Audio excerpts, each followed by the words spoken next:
Hey, today on 20-Sided Night, we're talking about the Technomancer.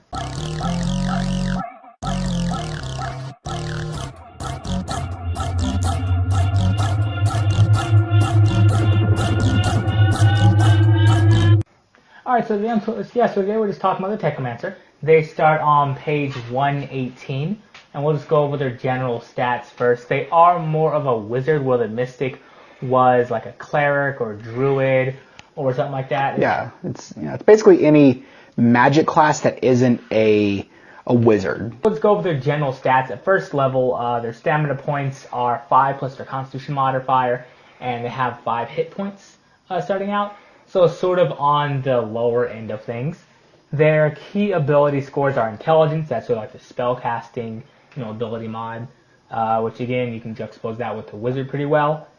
And so they do recommend a high dexterity, mainly just for dodging attacks, evasion, general defense, and also to make your weapons like your guns and all that. So you can shoot. Zero level spells. Yeah, it just makes that more effective. Going down their class skills, they had a lower class skills than I thought. For them, it's 4 plus their intelligence modifier, and the skills go as follows: computers, engineering, life science, mysticism, physical science, piloting, their profession with a charisma, intelligence, or wisdom, and then sleight of hand. Their armor proficiency is light armor, and they get basic melee weapons and small arms. Yeah. So you made a Technomancer, Psychog. Tell me a little about him. What did you like when you were making him? What do you feel like it could have been better? So with my Technomancer Psychog, I decided, what would be funny? Just the most goth, matrixy looking fucker ever. And I did it, and I did it well. Including with writing really, really bad poetry and going every once in a while because you're playing him well. Yeah. The thing I like about him is I haven't really got to have him stretch his legs yet. Mostly just sort of interactions. Haven't really gotten to combat with him yet.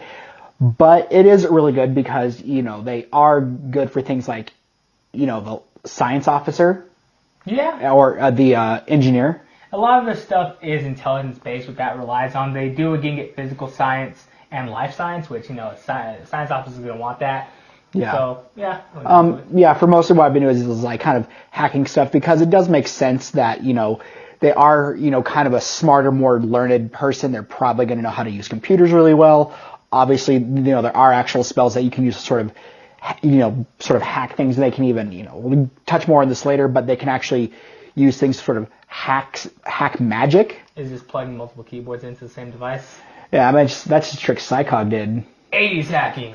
That was a Psychog trick, but yeah, they can actually do magic hacking. And do you want to talk about that right now? Well, sure. I'll just go over the magic hacking thing here. Magic hack, it's their second level ability, and I'll just read what's on here. You carefully study the forces that define magic and can manipulate them.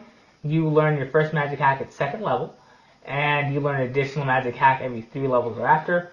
When casting a spell, you can apply no more than 1 magic hack. Let's have you go over magic hacks, since you have more experience playing as a Technomancer than me. All right. Tell me about magic. So magic hacks, they are certain things. They're just like an extra ability you can get. One thing I'm sort of focusing on with Psychog is trying to make it so he can throw out as many spells as he can. So I think at first or second level you get something where you get it's kind of like a spell focus, or it's basically kind of like what you store your spells in, and it can be a book, it can be like a data pad, it can be a ring, which I had because of Psychog's background, I did give him sort of like a family signet ring sort of thing, and that's where he sort of stores his magic. It's kind of like a focus. The thing with gloves.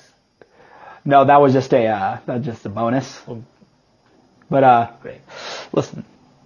They keep your fingers nimble when you gotta hack all those keyboards. I mean, what? Is there a tiny palm storm going on, but it's summarizing? He's a wizard, so yeah. But yeah, so you can do things like you can do stuff where you can make certain spells act differently. You can boost spells. The magic hack I gave Psychog is he can drain a battery or like an energy pack for like a laser weapon, and he can actually, if he takes 20 charges or for like a laser gun energy cell or just a charge for a battery cell, it can actually use that as a spell slot, which is really good. So one thing he just has like 3 batteries, and you can just recharge a battery. So just something where it adds a little extra sort of magical thing you can do. Like there's something where usually it's like once per day, or it burns up a spell slot or something like that. There's also one is either between the grabbing a battery and sort of taking the energy from that to use as a spell slot, which sort of shows the connection between magic and technology in Starfinder. Or there's one where basically you can sort of wave your hand over a computer and sort of know what's on it. So you could, if you're trying to, break into somewhere, still some sort of technological information, you could be like, all right, so we need to figure out which one of these computers has the banking information on it that we can use to hack all these credits away. You can sort of, instead of just being like, oh, well, this is just this is just HR's computer. So now we're going to know how many sick days everyone has. You can sort of say, this is the computer we want, and just sort of get a general idea for that. But nice, that'll cut things down. Going back into the meat and potatoes a little bit, just about the Technomancer, they do have one of the better spell lists between them and the Mystic, who are like basically your magical uses of Starfinder. They're not as like a widespread as the Mystic, where like they have like 8 or so different archetypes you could fall into. Yeah. This one, if you do have a case of the good old Shireen sort of option overload, this is a good caster cost for that. But you do get a lot that you can still do with Technomancer. Yeah. It's less diverse, but also because Mystic is also trying to be like 8 classes at once. Well, one thing I like about Starfinder, you do get so many feats in this, where you can sort of, if you do want to again pick heavy armor for a feat, if you do want to get certain things to just the feats can really compensate for that lesser scope. Yeah. That's one thing about that's kind of cool that's able to beef that up with. They do get bonus spells that it goes over on the chart on page 120, and so their Technomancer spells are at first level. They get 4 0-level spells, and then 2 first-level spells, and then their Technomancer bonus spells does go up with their intelligence modifier. So as long as you basically have over an 11 with your intelligence, and if you're going to be playing a Technomancer, you do want to have your highest stat probably be intelligence. Yeah. You're going to get some bonuses. We'll put the you can see the graphs up here, but it sort of does go over what they get. Yeah. And so that's kind of cool that you're not just there's so much more you can get with it. All right, so of all the magic hats, what would you say is your favorite? Because you get a really big list here. So without going over all of them, what's been your favorite one so far? I do like the one where you get to take the thing from the battery. That's what I really like. Another one that I will get as Psychog levels up is the teleport one, where you basically you resolve point and you teleport up to 30 feet. That seems like a really cool ability. Like during a fight, maybe you could do it to sort of get the drop on someone. Like if there's someone behind cover, you can sort of teleport 30 feet behind the cover, and then either blast them, or if it's something where maybe you bit off a little bit more than you can chew, you can just sort of be like, bye.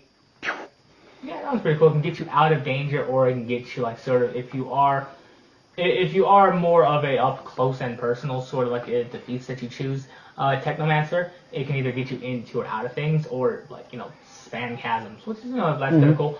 One that I like was Seeking Shot. It's a standard action to do it. It does use a resolve point, which I like because up until now with a lot of things, it really seems like I haven't come across a lot where you do get to use resolve points for things other than healing. And this one, it's a homing you can change one of your ranged attacks to a homing attack where it can follow them around corners. The only limitations to this thing following them is if where you're going to through is basically unavoidable. If they Green Lantern themselves, they safe around themselves, it's not going to be able to go in there. But it'll go around corners. It ignores concealment modifiers. Like certain cover, as long as it can get to it, it'll hit it if it's still within range. Also, you do attack normally with this, but I feel like that will grant you a lot of bonuses. You don't get it until you are 8th level, so kind of far away. But but it's just one that stood out to me. Yeah. Was there anything else about Technomancer? So what made you choose a Technomancer instead of a Mystic or a Solarian?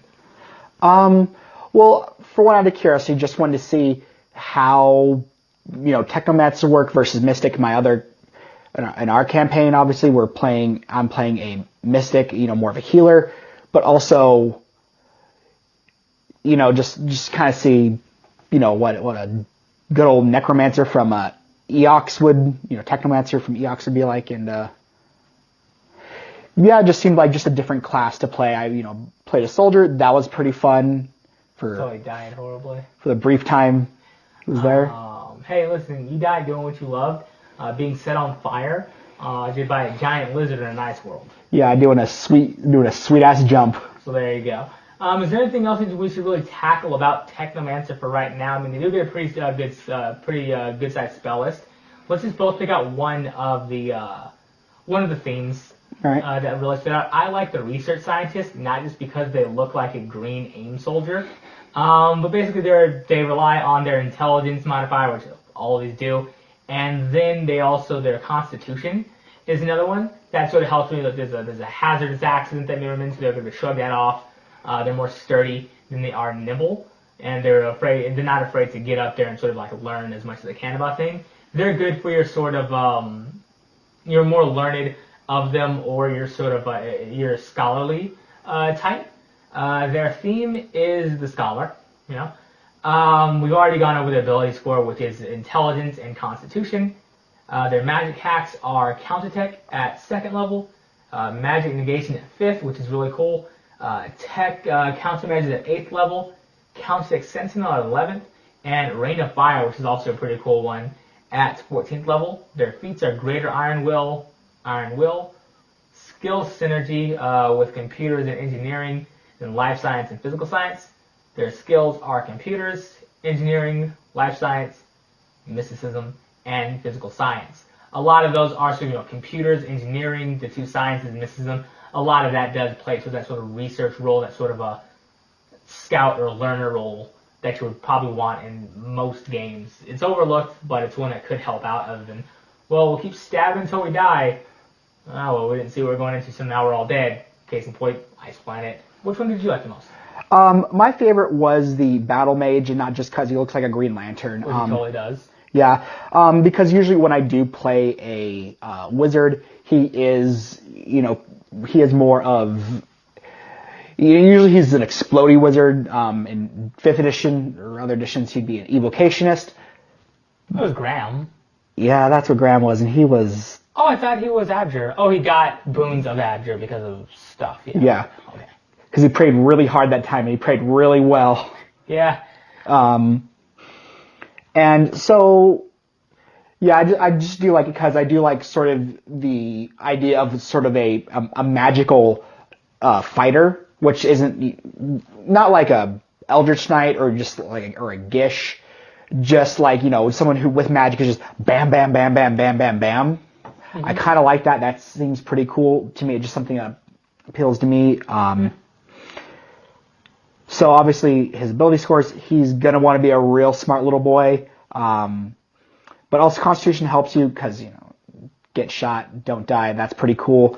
And maybe Strength if you're going to start using heavy weapons, kind of like this guy. So how they're staying in the book is your magic hacks are Empowered Weapon at 2nd level, Fabricate Arms at 5th, Spell Shot at 8th, Seeking Shot 11th, Phase Shot at 14th. Your feats are going to be Heavy Armor Proficiency, Heavy Weapon Proficiency, Long Arm Proficiency, and Weapon Specialization in Heavy Arms. And skills are going to be Computer, Engineering, Mysticism, Physical Science, and Piloting. So they get a pretty diverse list there. They can do a lot of things with that. They can be a fighter, or they can be, a sort of, a wizard that's, not afraid to take a punch. Does that about wrap things up with Technomancer for you? Right. Well, that wraps up for the Technomancer for me. Does that wrap it up for you? Yeah, it does for me. Thanks for watching 20-Sided Night, and have a great day. Hey, this is Evan from 20-Sided Night. Thank you so much for watching our video. Please like, comment, and subscribe, and hope to see you next time. Have a great day.